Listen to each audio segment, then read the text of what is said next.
waxaa yimid adduunka hadda soo cusboonaado waxaa jira tabaadulul arxaam wax la yidhaaha yimid riximkii oo la kala bedelanayaa yimid oo islaantan la leeyahay ilmagaleenkaagu riximkaagu carruurtii awood uma laha inuu koriyo inuu kobciyo awood uma laha marka ay caariyeen dhakhtaray u tegayaan riximka ilmagaleenkii naagtan waa laga baxsanaa waa laga caariyeysanaa tan kale riximkeeda loo gelinaa ilaa 2 daad 3 daad markay ku soo dhasho ayay haddana meeshii loogu bedela lay qaado sidii marada loo kala caariyeysto kale marka masaa'il noocaasa hadda yimid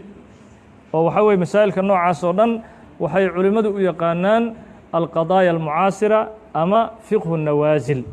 waa wax yimid oo kutubtii hore aan lagu arki jirin bunuugaa jira bunuug la yidhaha bunuug kulmaniyaa jira oo manidii bangiyo loo furtayaa jira oo la leeyahay hala kaydsado manidii la kala iibsanayo qofka codka qurxoon iyo qofka geesiga iyo manidii intuu bangi dhigto oo laga iibsanayo la leeyahay wiil geesi ha ii dhasho islaamiga isku tallaalayaan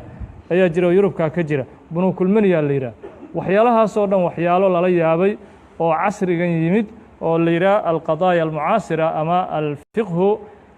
alfiqhu nawaasil la yidhaaho waxaasoo dhan waxay u baahan yihiin in la waafajiyo kutubtii hore wixii ku qoraa kutubtii hore wixii ku qoraa in la waafajiyo wallahu subxaanahu watacaala aclam haddii aan nugu cusubtaan nugu soo biir fadlan channelkan subscribe saar friendiskaana sii gaarsiiyey si ay la socdaan muuqaaladan cajiibka waxtar leh aad iyo aad u mahadsan tahay